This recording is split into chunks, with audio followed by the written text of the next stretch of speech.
Welcome back to the Something in the Wilderness podcast. Today we have a special guest joining us.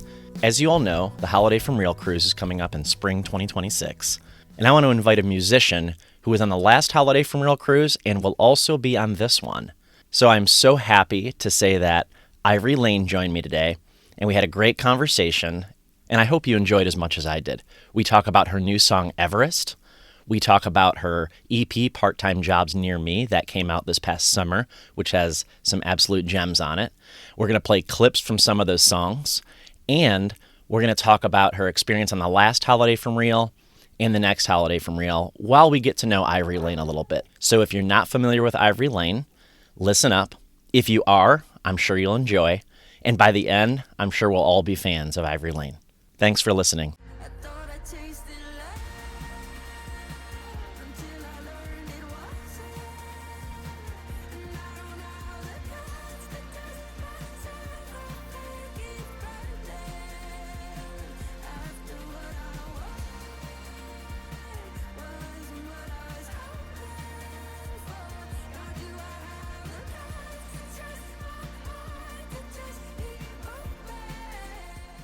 Welcome to the podcast, Ivory. Thank you so much for coming. Thank you for having me, Steve. I am so excited. I've been excited about this day for a couple of weeks now. This is really what I'm going to say for this podcast is the kickoff to Holiday from Real season. I'm really looking forward to the cruise. I want to talk to you about it, but I also want to hear all about you, who you are, and then we'll touch on that a little bit later. So I just want to, again, express my thanks. So I'm going to kind of give what I know is my introduction to you, and then I'm going to ask you if I missed anything, got anything wrong, or added, or you want to add anything to it. Does that sound good? Oh, that's perfect, Steve. Let's rock and roll. Awesome. Thank you. So Ivory Layne, spelled Layne, not like the street is what you say, right? Yes. She's a songwriter, producer, independent musician, has been writing music since she was 6 years old, I have. She's written with other songwriters and producers such as Lori McKenna, Jimmy Robbins, Natalie Hemby, Liam Howe, Andrew McMahon, and more. And she's collaborated with other artists such as Andrew Again, Andy Grammer, Need to Breathe, Ben Rector in The Script. A lot of artists I'm fans of, actually. I'm reading this list. Ivory works with songwriters in both Nashville and in London. I believe you're based out of Nashville right now. Is that right? Right now I'm in North Carolina, but I go back and forth between Oh, Carolina. Yeah. okay, very cool. All right. Well, recently Ivory released an EP titled Part-Time Jobs this past summer, including 6 new songs. But recently, this past week, Ivory released a song called Everest on Halloween, actually. So again, welcome to the show. Did I get it? Did I get anything wrong, or was there anything? I'm going to have to email you next time I have to send a bio to someone. Oh, no problem. Perfectly concise. Okay, great. Anything you want to add? So tell the audience, again, I should probably preface this all, Ivory, with, so this is a podcast about the music of Andrew McMahon, and I really see this as kind of an introduction, if there are still Andrew McMahon fans who don't know who you are, as an introduction to who you are, what you're about, and that sort of thing. So can you tell us a little bit about your history, your past, and your journey? Of course. Well, you summed it up beautifully. You know, I've been in music for a really long time professionally. Started out writing songs when I was a little girl in North Carolina, and that kind of led me into working in Nashville. I lived in Nashville for 11 years making music and spent some time between Nashville and the UK, actually, doing a lot of writing work, production work. My music has always leaned very pop forward, which kind of made me stand out a little bit in Nashville, which was great. And it's why I loved traveling to the UK. I love that UK pop sensibility. But I think at the heart of what I do, I've always been after deeper meaning in songs. Lyrics are super important to me. And I think that's why I really clicked with Andrew the first time I worked with him years ago, and why I felt so welcomed by the community of his fans, because y'all truly value lyrics. Great music, obviously, but lyrics overall. And that's been something that's kind of guided my whole career. I write for myself, I write for other artists as well, have written with Andrew for his projects, and also write for TV and film, that sort of thing. But I've always connected with kind of the deeper meaning of things, and and lyrics are super, super important to me. So yeah, I think that kind of establishes why Andrew and I are friends. And again, just my gratitude toward his fanship for welcoming me into the fold. Yeah, and in fact, speaking of which, I first saw your name on the, I believe it was the November 2020 11/11 live stream, if I'm not mistaken. I remember seeing your name. Do you remember you played a song on piano Oh, for that live stream? And I can't remember what it is because you can't find that video anywhere, as far as I know, anyway, because it couldn't be recorded or whatever. It was a paid live stream. It was awesome. Andrew had, for his own part, he had like strings and a piano. And then they had other artists. I think probably Zach Clark was involved, and I can't remember who else. But I know you were on that as well. You played a song, and that's the first time I had ever heard your name. And I remember chatting some friends, some other Andrew McMahon friends, saying, "Who is this Ivory Layne? Wow, that was awesome!" And that's where I first heard your name. So that was, I guess, 5 years ago now. Does that sound right? Do you remember? gosh, Steve, you're so right. I forgot about that show. I think because 2020 was such a blur. Yeah. And that was fresh off of the 2019 Winter in the Wilderness tour that I did with Andrew, where I was first probably properly introduced to more of his fans and Hmm. got to be on the road with him. And that was such a fun, crazy experience. So I forgot about that 2020 virtual show. But yes, I want to say that I played Confetti then because I was about to drop the Confetti EP. And I think that was one of the songs that we chose to do. But again, it was all a blur, but it was really fun. I had Twinkle Lights, right? I feel like I had Twinkle Lights. And I I'm not sure. I don't have a great memory, and I just remember seeing you up there with just your piano. I'm in my December. I'm in my December. Oh, oh, oh. It's hard to remember lows that make me whole. It's only heavy for so long. Mhm. Yeah, so. Well, thank you for the reminder again, Steve. I was like, what is he talking about? And then, oh my gosh, you're so right. Yeah, and I completely missed the Winter in the Wilderness tour. That was just completely off my radar for whatever reason at the time. I've been a fan of Andrew's for a long time, but there's a couple of tours somehow I just didn't see, weren't on my radar, and that was one of them. But I have several friends that I've made through Andrew's fan base that refer back to that tour specifically and to your set and have become fans of yours. So who have kind of said you need to check her out. So what can you tell us about? So you just dropped a new song, Everest, and it was on Halloween. I thought the timing was interesting, but was there any significance? First off, before we get to the song, was there any significance of the timing of that? Absolutely. Okay. So it actually kind of was a little serendipitous. I would like to take complete credit for it all, but it kind of also ended up being what made the most sense for releasing songs because a lot of independent artists will say, you know, you want to have a couple weeks lead up to a song releasing so that you can start marketing it, get your pre-save link ready, you know, give it a chance to get playlisted.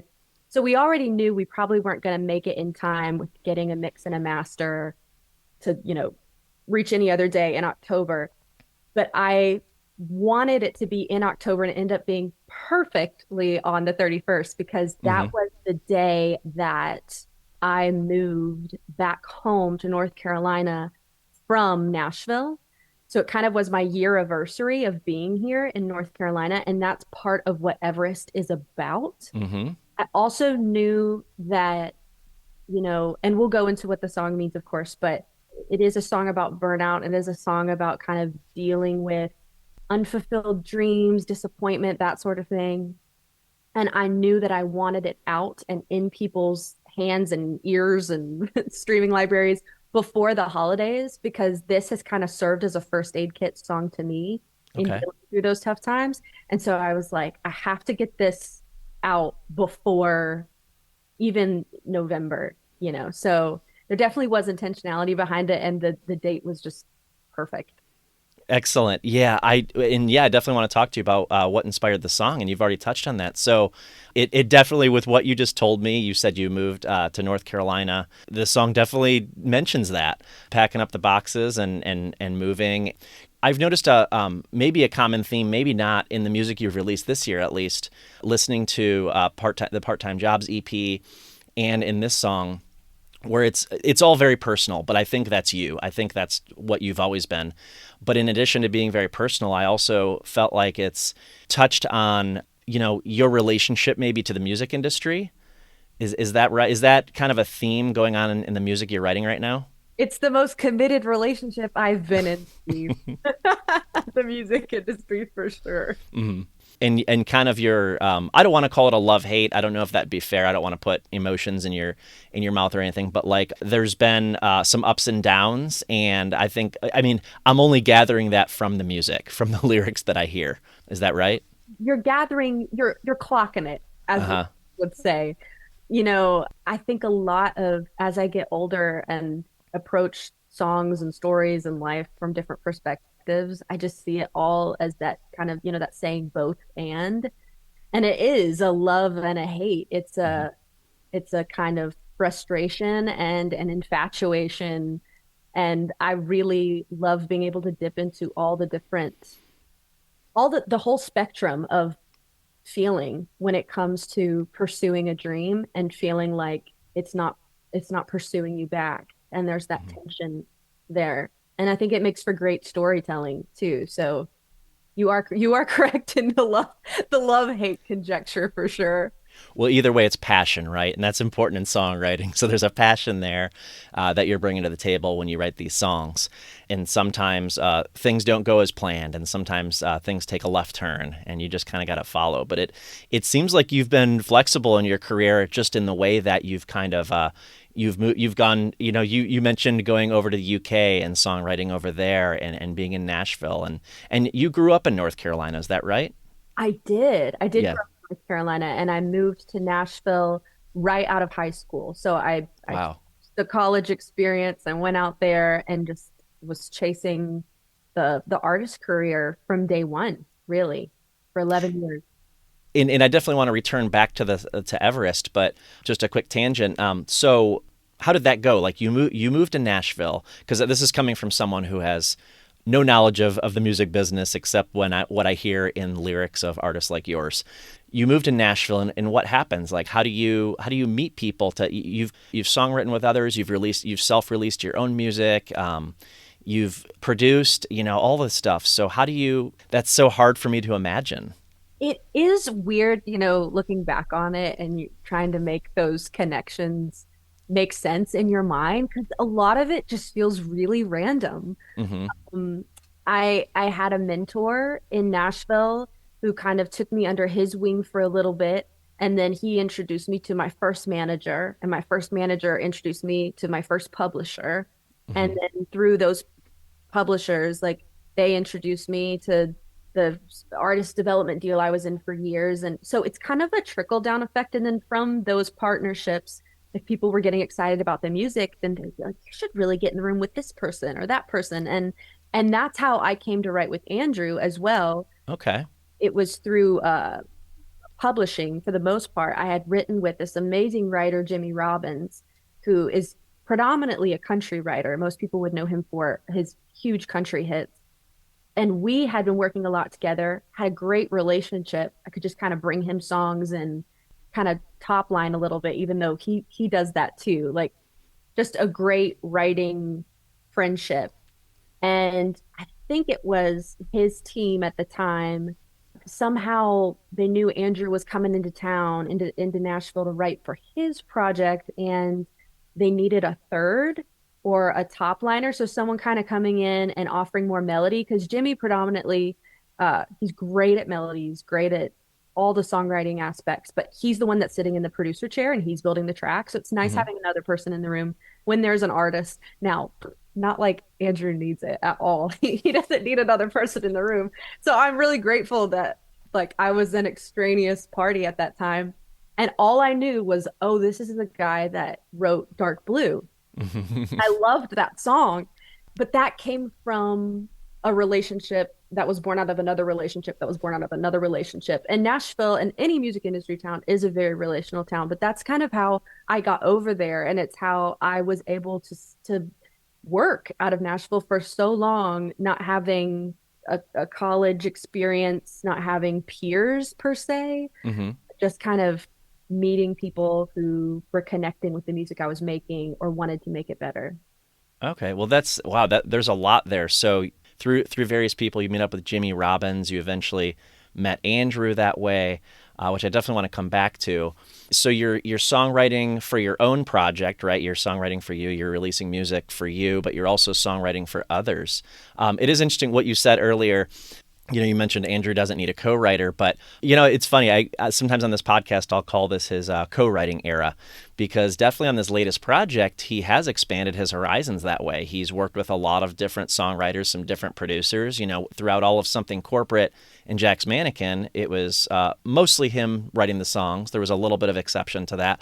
And then once he hit the wilderness, I think he just opened himself up and he was like, I'm just going to see what's out there, what's going on. And he's made some different kinds of music with some different sounds. And I think that's the advantage of getting in a room with, someone like yourself or other co-writers that he's had, is to make something different than what he's made before. I don't want to put words in his mouth either, but I assume maybe that was the intention, is to just see what else is there by bringing someone like you in. Well, I vividly remember one, I think that's a great perspective on that because, for me and how I write or co-write for my stuff, I'm still very vulnerable. It's very hard for me to co-write with other people for my project. I hold a Oh, little things close to the chest. okay. And I'm learning every day to be a little bit better at that. Even though I've told Andrew, I need you to write something with me at some point. I'll get there. But for him, he walked into the room with this composition notebook full of just thoughts that he had, but it just sounded like poems. It was like poetry. I'd never seen anyone do anything like that. And when I had moved to town, I was very pen and paper. I was very kind of old school, even though I was this 18-year-old. I didn't type things into computers. And then, as you start doing more sessions, you're like, okay, everybody's doing this. And it's faster to type. But seeing someone open up a composition notebook and be like, well, I was thinking about this the other day. And he starts explaining the Dead Man's Dollar concept to us, which was the first song we wrote together. Mm-hmm.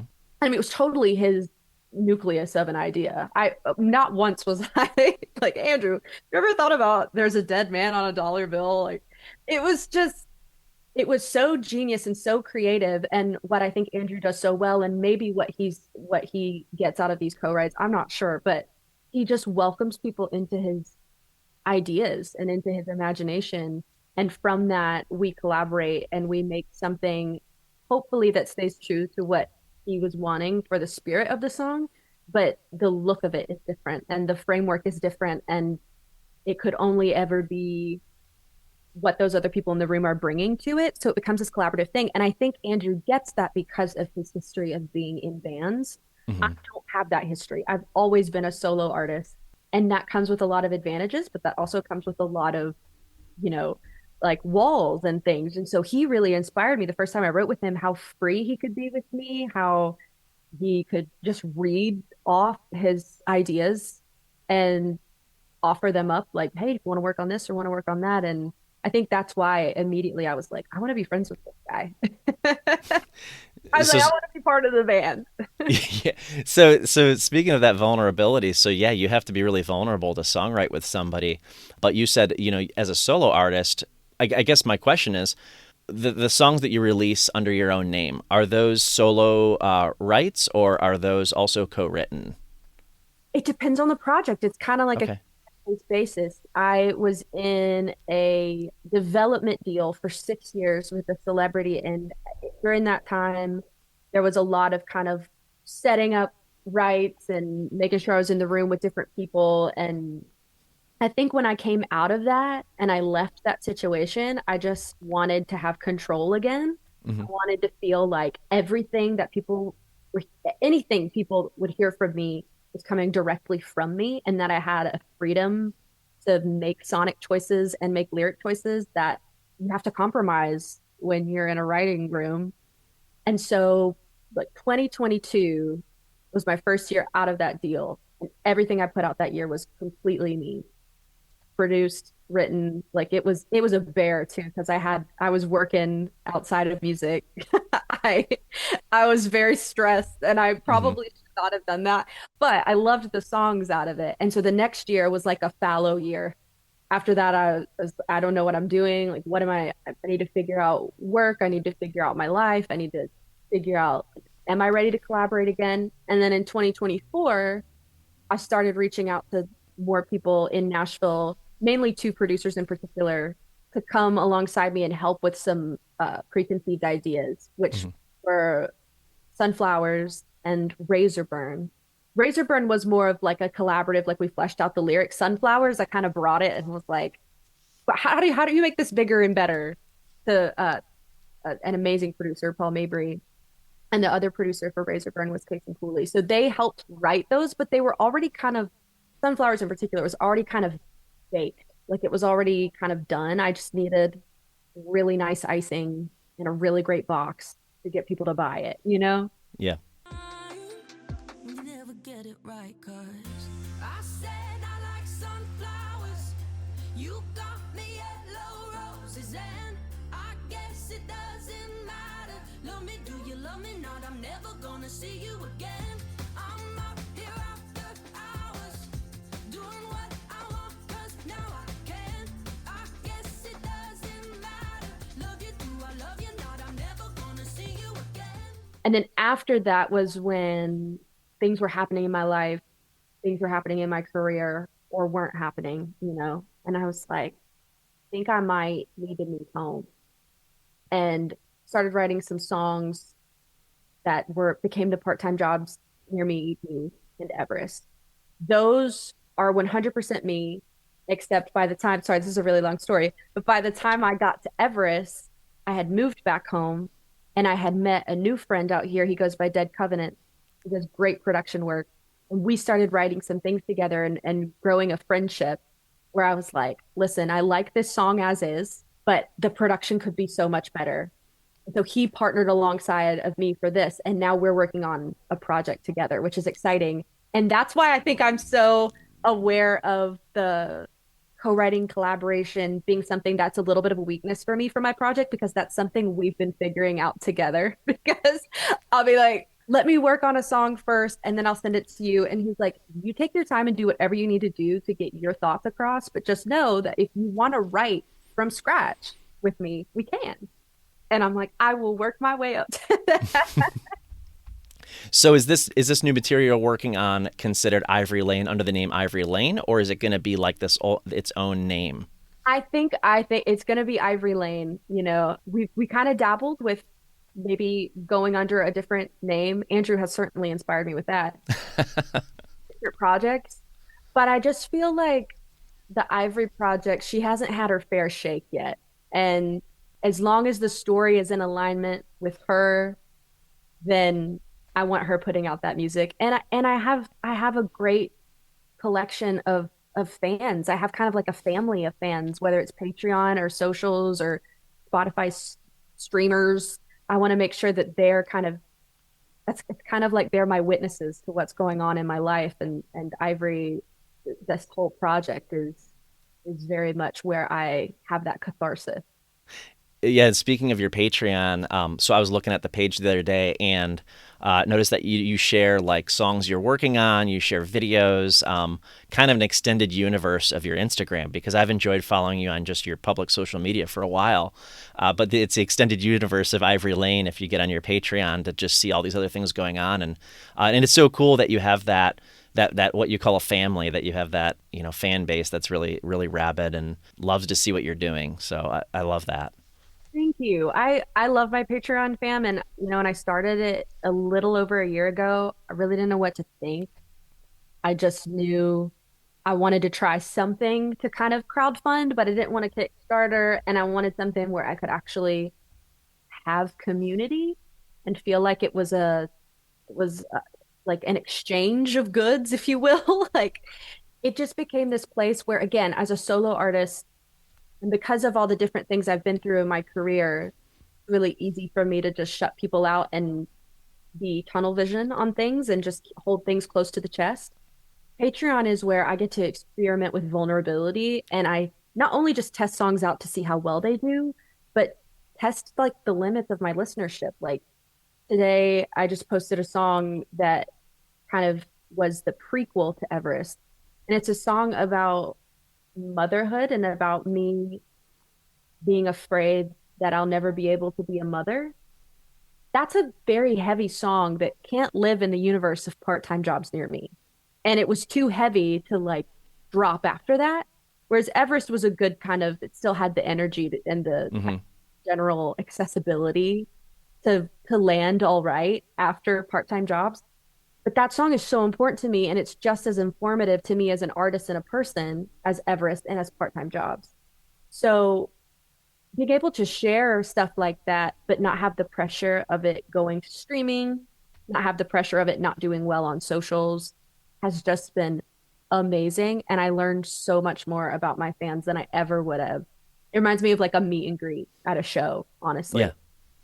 That is so cool. I love that you can. So you have these songs like Everest that you put out there for everybody. And I don't know that I've ever heard it put that way necessarily, but that you're kind of getting feed. The way I'm reading it is you're getting feedback on it, right? So it's for everybody to hear, and maybe you're getting feedback, maybe you're not, maybe you're wondering what the feedback is. But either way, it's a little different in the song "Mother" that only goes out to your Patreon because it's a small community, and they may give you feedback as well, but it's just a different kind of thing than for the general public consumption.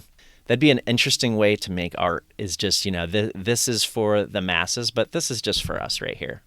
Absolutely. It kind of brings back the sacred nature Hmm. of sharing art because I think there's so many people doing music right now, which is great. There's so much music out there right now that people are consuming, which is great. But I think sometimes in eras where there's so much of something, it kind of gets devalued so quickly. And I just think there is such a value in being vulnerable. And I'm saying vulnerability a lot in this interview. I'm like, Lord, that you.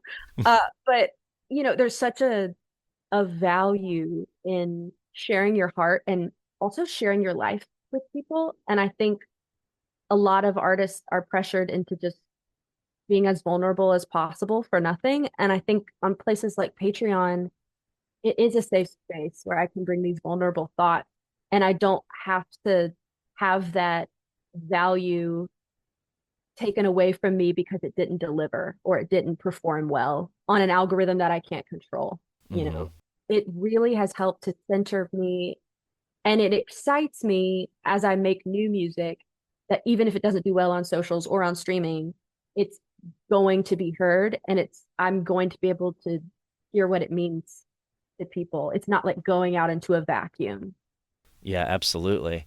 Well, I definitely want to get back to Everest though, specifically. So, and you touched on this already. You talked about a little bit about what inspired this. So I want to hear that story of how. So you released Part-Time Jobs. Was Everest written at the same time as those other songs, but you felt like that was kind of a separate. It felt a little bit separate, is what I'm hearing. Absolutely. It was written Okay. as the part-time job songs, but it just didn't. When I was selecting the songs, I actually, all of those lived on Patreon as well. So I was kind of like, which ones do people like the most? And which ones do I like the most? Like a little Venn diagram. And when we were choosing them, my sister who manages me, Madeline, we both loved Everest and it was probably my favorite, but I just didn't think it existed in that world yet. So I'm glad we got to sneak it in before the end of the year. Oh, And definitely. And I definitely want to. So I'm going to play a clip of Everest. My lease ends in October. I think I'm moving home. I wouldn't say the party's over, but the feeling's long gone. As I pick through the ruins of the dreams in my head, which ones I'll carry in boxes with me, and which I'll bury to rest. 'Cause I thought I tasted love until I learned it wasn't. And I don't have the guts to test myself. I think it burning. After what I want wasn't what I was hoping. God, do I have the guts to trust my heart to just keep open? What can you tell us further about these lyrics? So you talk about kind of what you've experienced so far, dreams in your head, the moving back, packing up the boxes. What's all that about? Is that so? That feels pretty true to life based on what you told me earlier. I didn't sugarcoat it. I have a thing in my writing that I've often gotten dinged for by people older and wiser than me when they've critiqued my music. They're like, "Hey, I feel like you're hiding behind your words," and I can very often not embellish, just say things in a more artistic way when I don't want to be blunt. And I think this song was me experimenting with being just blunt Hmm. and admitting to all the things that disappointed me. I mean, the song, all that to say, the song is pretty word for word what I was experiencing in that time and kind of the lead up to my 30th birthday and leaving Nashville because the two kind of happened at the same time. My birthday's October 11th. I left Nashville October 31st, or maybe it was October 30th. It was Halloween or the day before. And I was dealing with a lot of existentialism as one does when they enter into a new decade of life. I had moved, like I said before, I didn't go to college. There's no backup plan for me. I moved to Nashville to become a globally known artist. I always said that. I never wavered. There was never a time that I thought, maybe I just want to be a writer, or maybe I just want to be a producer, or maybe I just don't want to do this at all. I have always been chasing this dream. And I got to a point where I got burnout on doing all this self-promotion. Being an indie artist is just, it's a lot. I wasn't making any money from my music because I had bartered off so many pieces of the things that I owned in old deals, swimming in debt, just at a place where I thought I would have so much more to show for my career and myself as a person, as a woman, as an artist, just deep, deep disappointment and despair. And isn't this such an uplifting interview? I'm like, No, let's I'm go re- soul cycle after this or something. Um, so anyway, it came from this very deep, uh, vulnerable place that I don't think I had ever fully admitted before in that blunt of a way. And it also was kind of looking back, not really realizing in the moment, it was kind of me explaining to people why I moved. Because when I left Nashville, I didn't have a going away party. I didn't make a big deal out of it. And I'd lived 11 years there. I was leaving all my friends. All my family is back in North Carolina. So it wasn't like, I'm wandering off into the wilderness alone, mm, but I was leaving a lot behind, and I felt like I was leaving a lot of dreams behind because I really thought that my career would break and that I would have made it in my 20s. I really believed that. I thought the celebrity I was signed to was going to talk about me. I thought I was going to land a world tour. I thought I was going to have a studio. I thought I was going to fall in love. It was just this whole laundry list of things that did not happen. And this song was me coping with it, but also me explaining why I needed to leave Nashville for a lot of reasons, but I think this was me being able to explain it without having to say it. I'm better at singing things anyway. that no, I mean that. Well, you certainly are great at singing things, but you're great at that storytelling as well because that's excellent the way you put that. You basically told the story of what's in your song, in your latest song, Everest, and that is so cool that I have the opportunity to hear that face to face. So thank you for that. Was Dead Covenants involved in this latest track? Was part of he did the production or? I had like this demo that I had on Patreon. Hmm. Kind of had the whole dynamics of the song, a lot of the track elements were in there, but I could not when I went to reproduce it, to release it, I just felt like it needed to be so much larger. I felt like there was an epicness that was missing. And I had been working with him on a lot of TV stuff as well. Like we really clicked on sync stuff, and I knew he could do Trailer World and Rock World, and we had really been jamming out over the new Young Blood record. And I Hmm. just, I just like, hey, no pressure, because I know this isn't a co-write, but would you want to do this? And he just immediately connected with the song, and I think hopefully I said this in thanking him in my little Instagram post day of, but he just has he's such a good producer, especially in the sense of he can take the heart of a song and really keep that in mind. You know, it wasn't like he went over the top with the production. Hmm.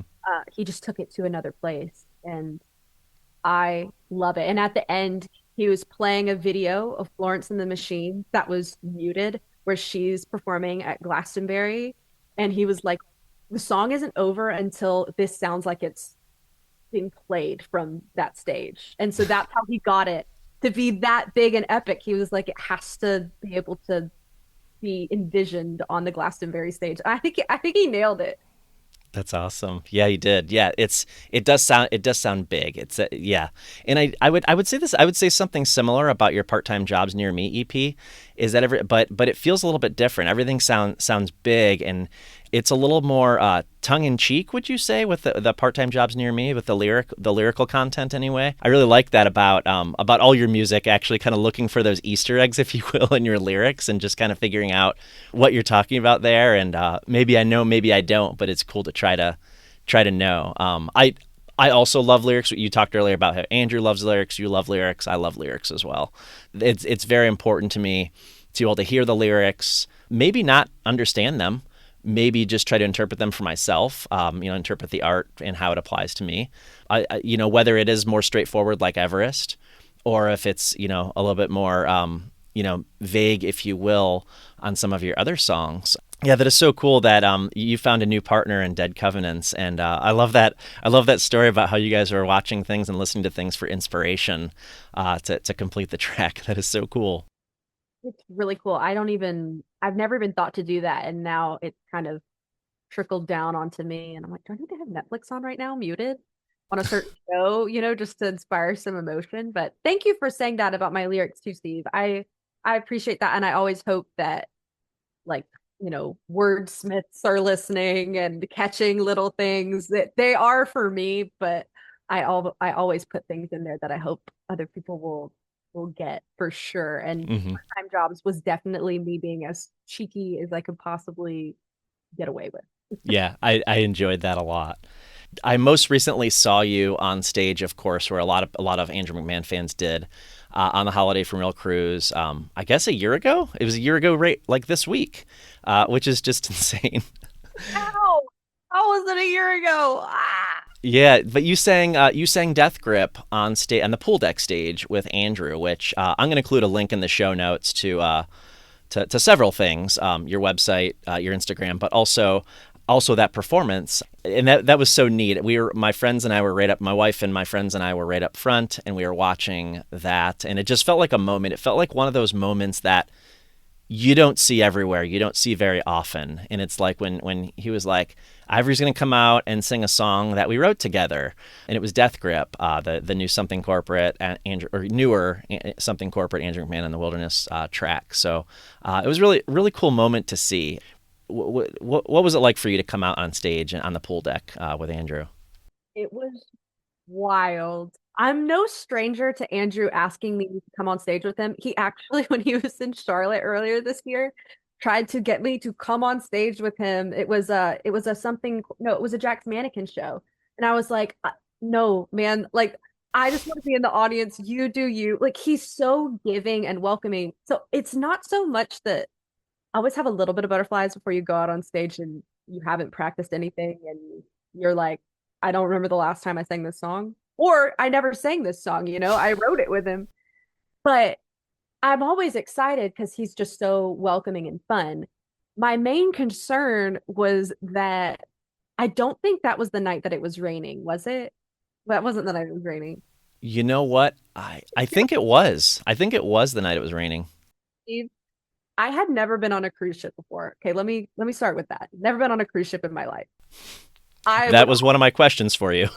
yeah, I would only get on a cruise ship for someone like Andrew to invite me on there and play music. I was there for the memes for sure, but I did not know what to pack and what to wear. And I'm pretty sure when I went up that night, I forget what spirit night it was, because we had our different costumes, which I got really into. I think I was wearing like these cheap slide on shoes, like pool shoes.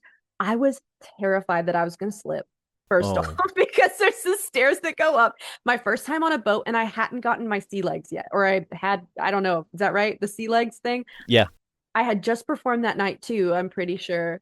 And I had a pedal board with me, and I had struggled so hard. It was a loop pedal board, and I had struggled to like time things right. So I think in my head, I just like, don't fall, don't, and remember the word.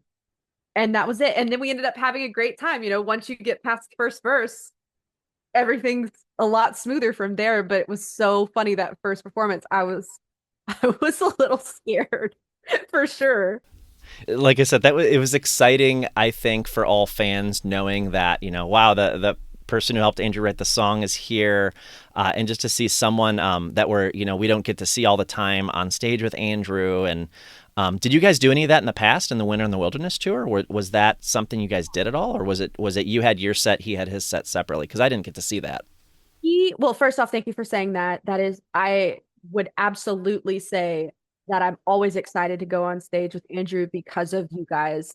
Everybody is always so welcoming, and I feel like I get the queen VIP treatment every time. I would say Andrew, again, he's just so kind and generous. I, I felt like on the Winter in the Wilderness tour, I'm like, you really don't have to have me on stage this much. Like, I can go because I would do my set, Hmm. and then he would bring me up during his set. Sometimes we do Dead Man's Dollar because his set would kind of vary. It was just him and the keys, which was amazing.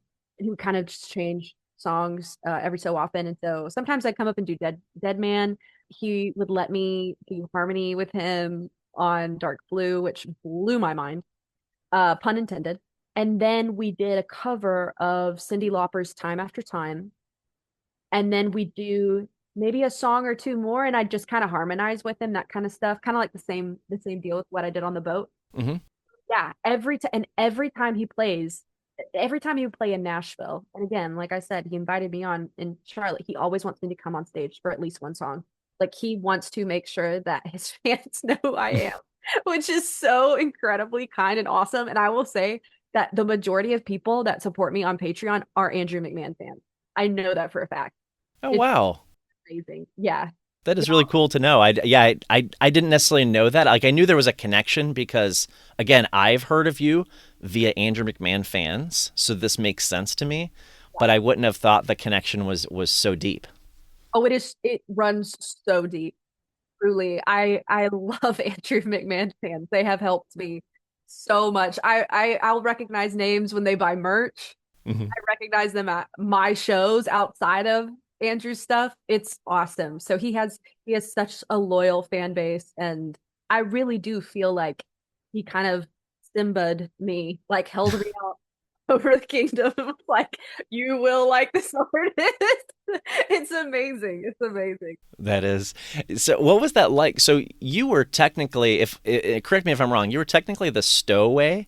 Like Sixth Man cruises do these, music cruises do these, what are called stowaways. For anybody who's listening who doesn't know that, was that right? You were the stowaway. Oh, I so was the stowaway. So we didn't know that you were going to be on there until I think it was the day of. I think because everybody was like texting back and forth, posting on like the socials and like, who's it going to be? Who's it going to be? And at some point somebody broke the news, or maybe it wasn't until I got on the boat and I saw your name somewhere. But yeah, how did that whole thing play out from your end?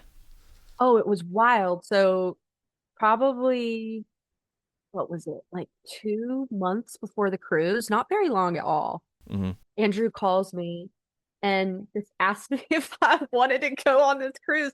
But you know what? Actually, I'm remembering this. Earlier that year, we had written Death Grip together Hmm. in Nashville, and we were writing with this great producer, Luke Nikolai. I think you pronounce his last name, Nikolai.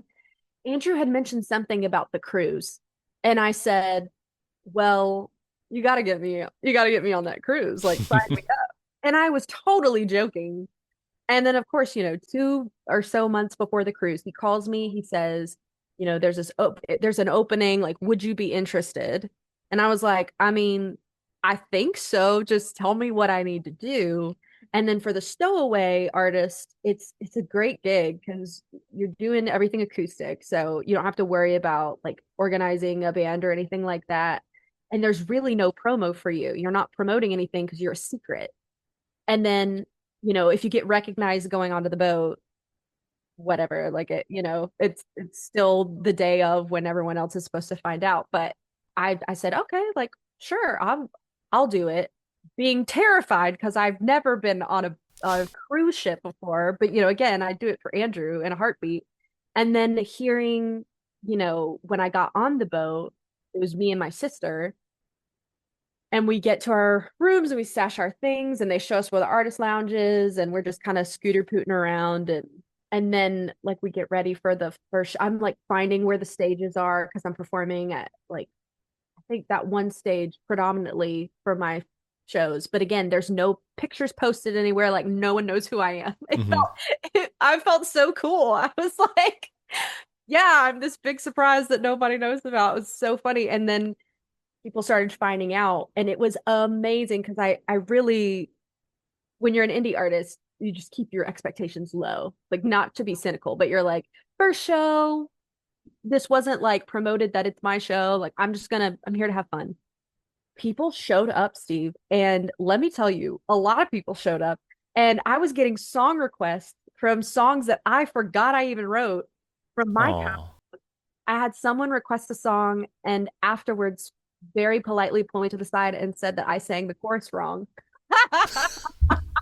It was amazing. It was amazing. So it was like a really cool, mysterious thing to be a stowaway.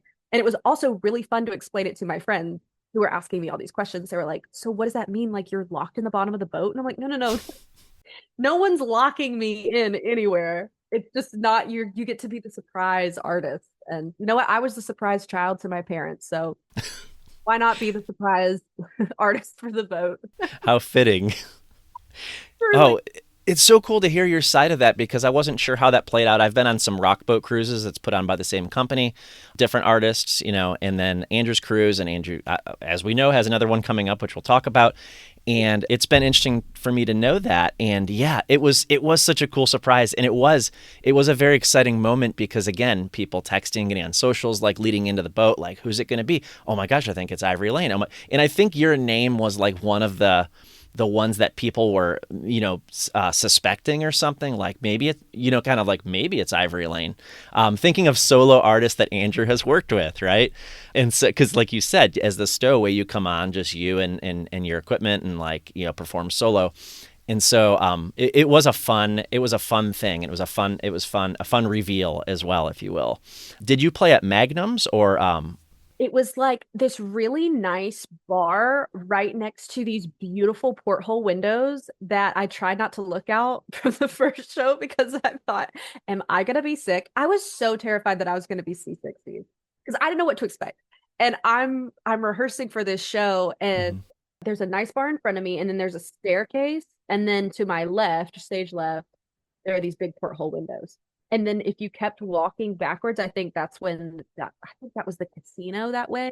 But I was terrified because my set, it kind of revolved around the set that I had been doing solo up to this point, which had been me, Baby Taylor, acoustic guitar, and then a TC Helicon Voice Live Extreme 3, which is a looping pedal system where you can loop your guitar and loop your voice. Very Ed Sheeran. I had always felt it's always a gamble when you do that stuff live because you have to really be on the beat. If anyone offers me alcohol beforehand, I'm like, I'm sorry, but you're gonna have to buzz off.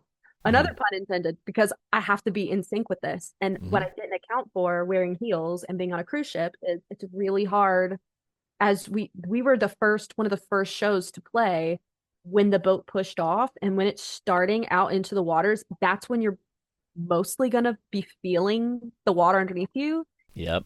I look like a seasick rat sound checking for this show. I was really like thrown off course. So I had to adjust really fast. I ended up flying through that set actually, being really concerned that I didn't have enough songs and just kind of like coming up with it. And then for the next show that I did, my genius sister was like, I think there's a backlined keyboard on stage somewhere.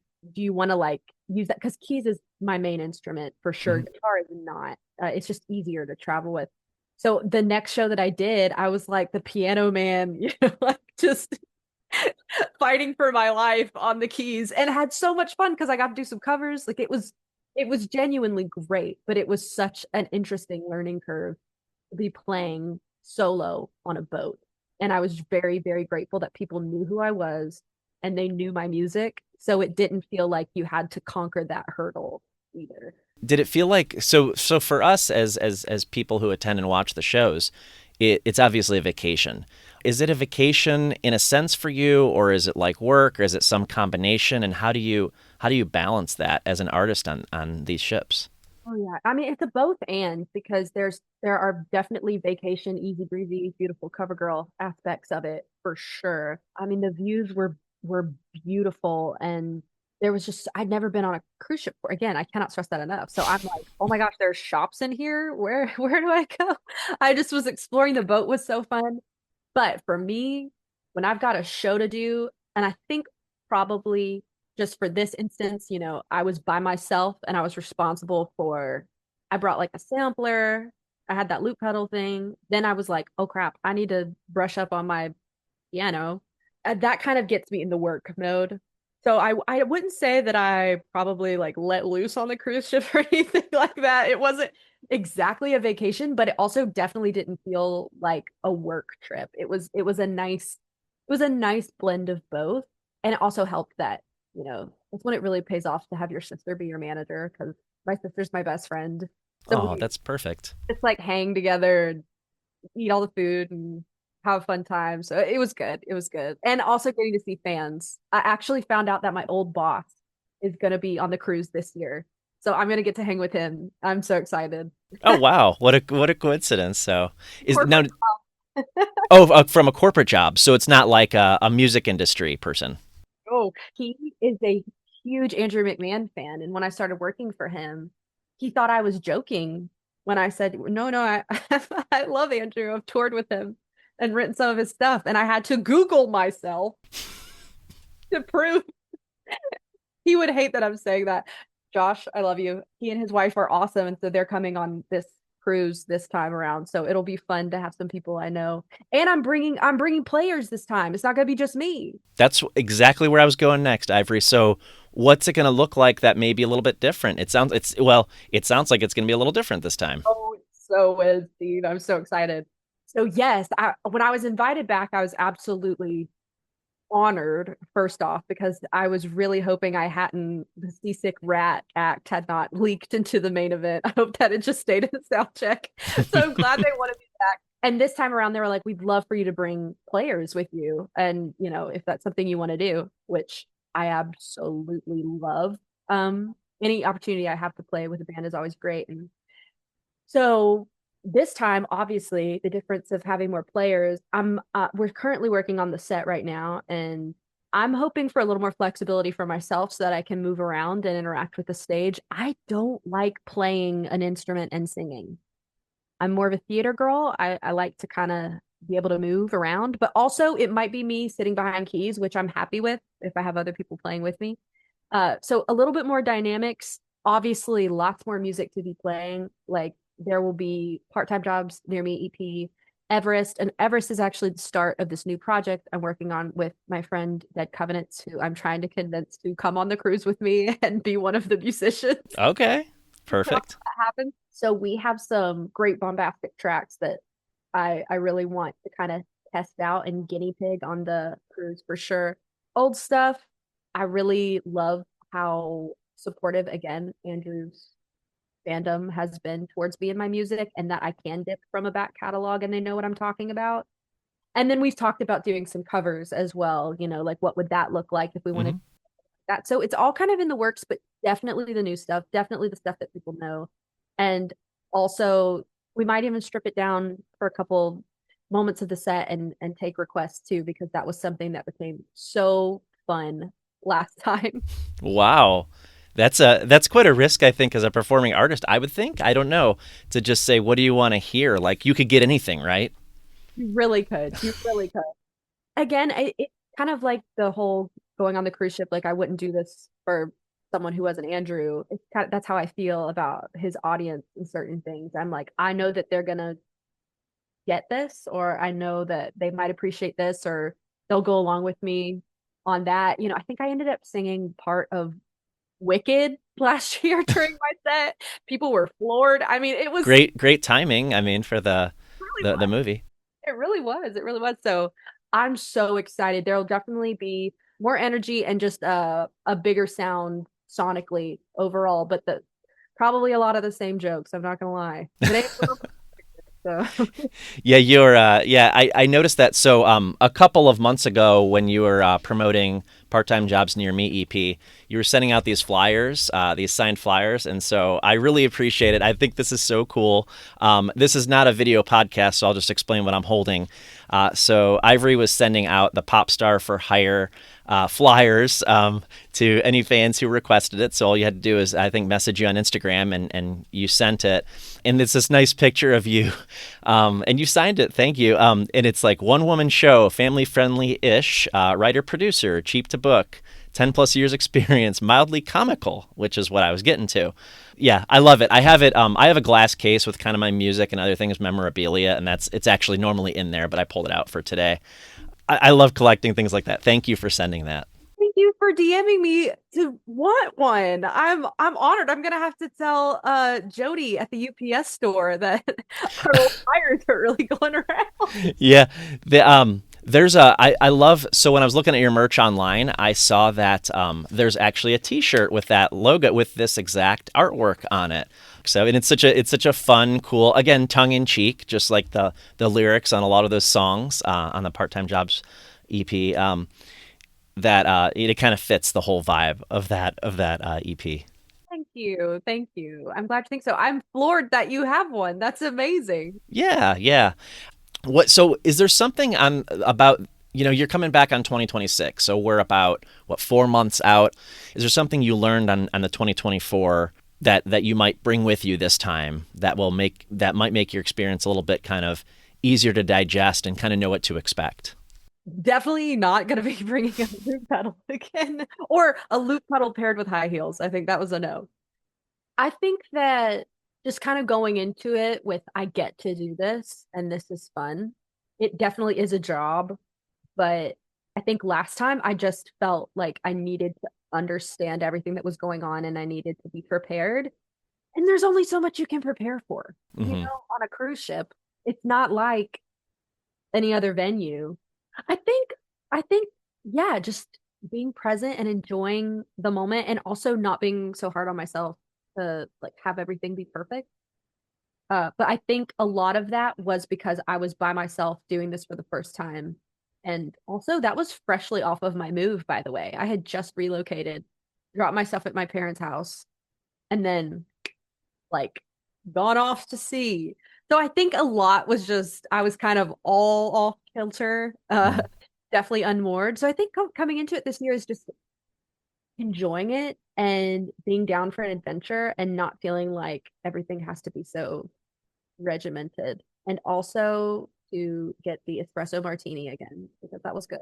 Was it okay? Good pro tips over here.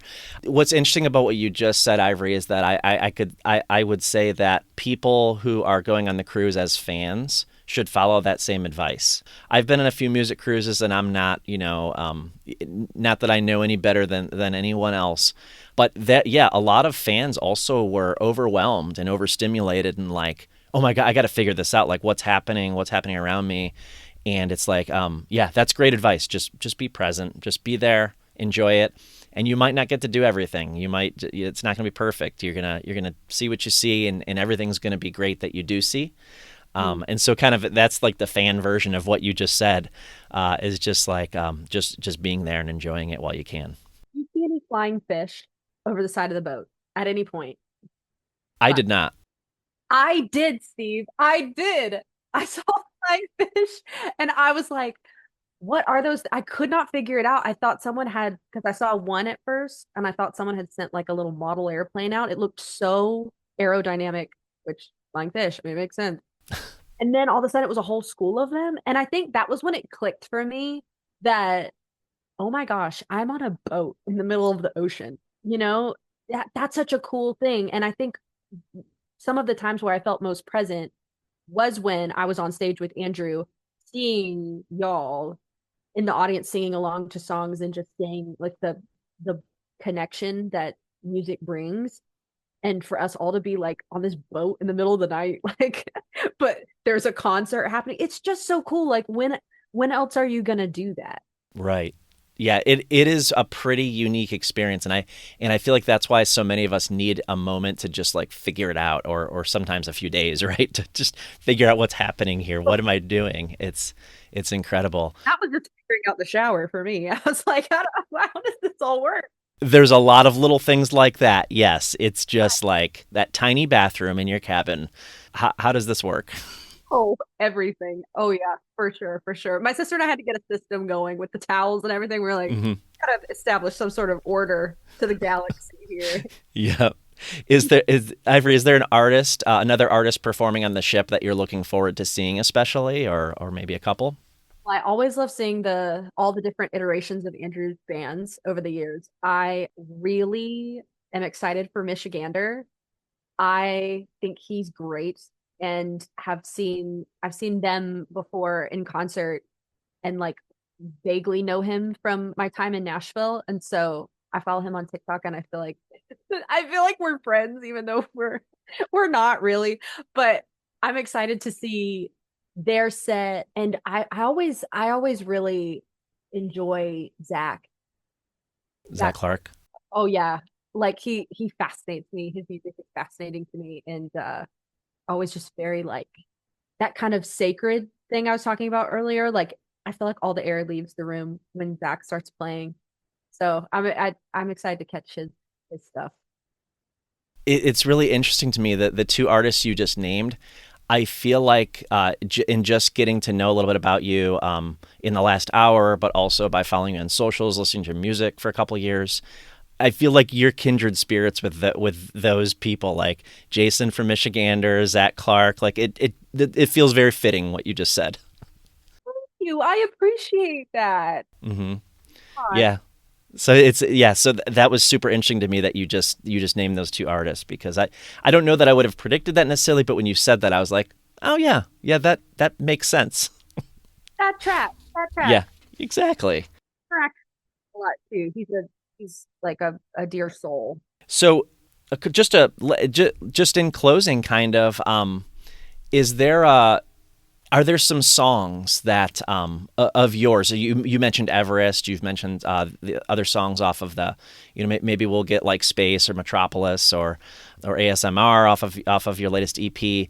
Are there songs, and maybe I've already named it, that we could listen to if we were newer fans of yours that might help us prepare for your sets?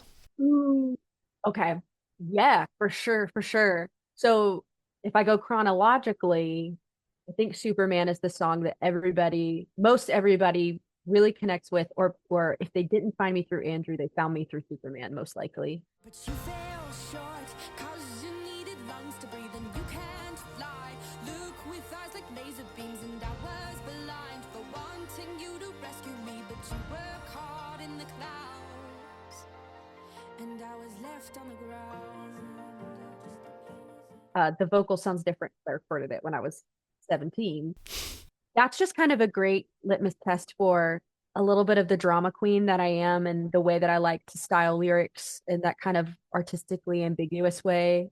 And it's very endemic. It's very or I should say it's very theatrical. It's very big. So I'd probably start with that one. For the set, like I love doing Sunflowers is a really high energy one that I really enjoy doing. Hmm. God Save the Queens always gets requested, I feel like, for Andrew's crew, because I performed it on the Winter in the Wilderness set and it was a really fun song to do. We'll definitely be dipping into that. And I'm toying with Razorburn. Okay. But one of the requests last year, which I feel like I have to bring back because it was requested, was It Was You, called It Was You. And then we're definitely going to be doing the part-time jobs near me EP, but I would say if I had to pick a song to listen to from part-time jobs, maybe my favorite one right now, it changes always, but is Metropolis, because it's just really fun and really cheeky. You need my address? Welcome to Metropolis. Sit down. You want a yes, then sit down. Metropolis. Sit down.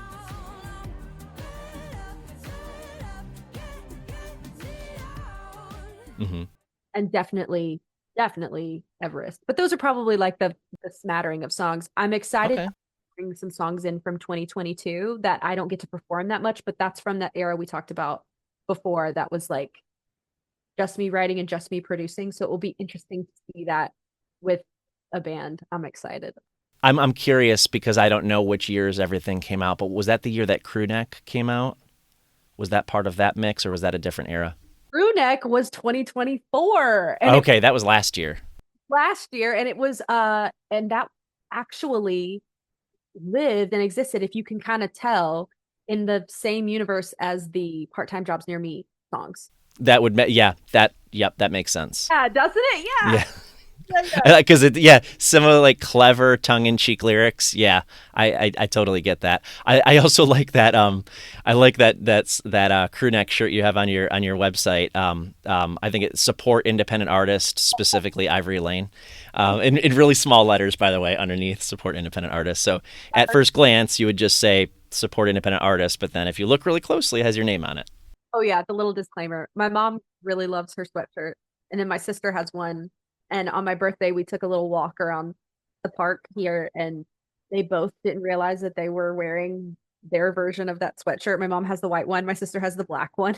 I was like, this is either the most narcissistic thing that I've ever done, or I just have a really supportive family, and I went with the latter. It was, Yeah, it was yeah, I bet you do. Will you be bringing merch on the ship with you? That is something that we are determining right now, actually, because a lot Okay. of search is online because I don't, I haven't been on a tour in a hot second, so I don't really travel with merch, but that's something that we are talking about bringing on the boat. So that's something my sister and I are discussing right now, actually. Okay. TBD. I would like to. I hope you do, but I understand if it's not in the cards.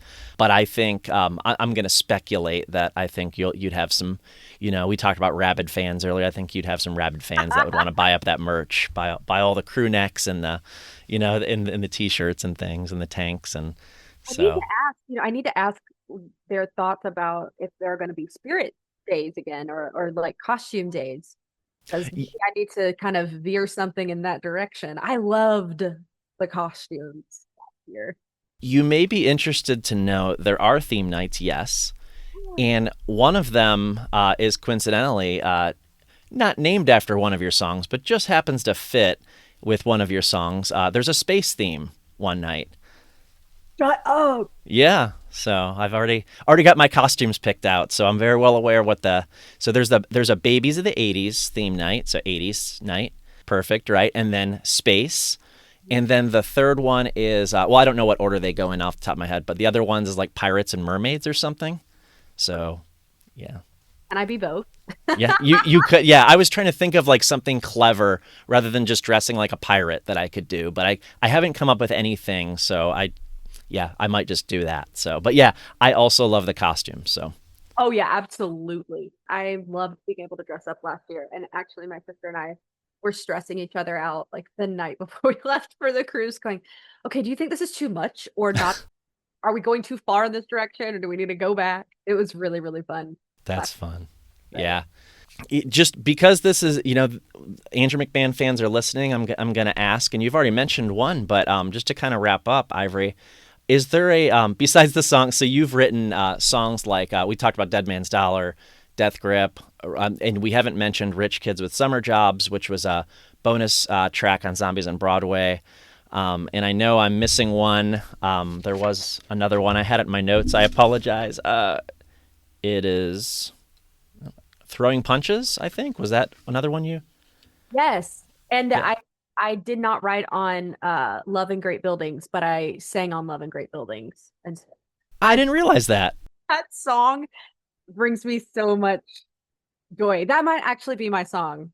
Yeah, yeah. So I was going to ask, so what's a song that you're either currently connecting with or like have connected with that you didn't write on, but is that the one? He sent it to me and was like, "Would you be down to, track some vocals on this, just kind of harmony stuff?" Which, by the way, I'm open for business, people. If you need me to like sing some harmonies on stuff, I love that. It's such an honor to do things like that. And I love what the song means, and I got to sing it with him on the Winter in the Wilderness tour as well because I had done that. And so I love that song, and I really love High Dive. I really love that song. I think anything that he played on that Winter in the Wilderness tour, my sister and I will still talk about. We'll kind of filter through different songs. Cecilia and the Satellite is always a top one, but I think there's a magic in hearing a really amazing performer perform their song and you're on the side stage. You just it's a different sound. I just have so many memories of getting ready to go out there because like we would sing a song and then I'd be like, okay, it's about to be my cue for Dark Blue. And just the feelings that those bring back and the memories that are tied to that. I love it. And I just yeah, I would probably say High Dive was one of those. Maybe that was one of the songs that was my cue, I guess, but I love that one. But Love in Great Buildings is probably my top. Those are some great choices. I think we're similar Wilderness fans, and that Love and Great Buildings is up there. High Dive has become such a special song in the last few years. I've heard it. So I see Andrew a lot in concert, and he almost always plays that song when he's touring as the Wilderness now. But I can't get enough of that one. That's one that's like, I hope he plays that one again, even though I've heard it. Like, I just want him to keep playing it. So definitely. But Love and Great Buildings, what a great choice. So to everybody listening, I'd encourage you to check out Ivory Layne's website, Ivory Layne, that's Layne, like we said earlier, .com. Make sure you spell it right. And check out her merch, check out her Patreon, and of course, check out her music. You got to stream the music. Everest is the latest song. We've talked about that. Ivory, is there anything else that we've left out that you want to let the listeners know?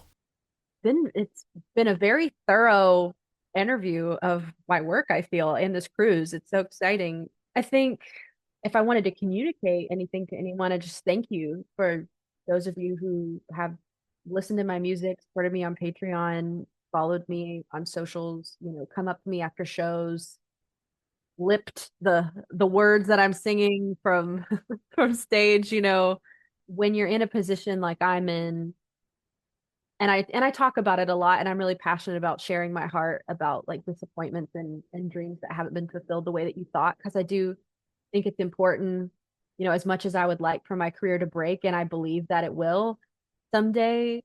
I think there's such a value in being able to tell a story from a perspective of it hasn't happened yet, and yet I continue on.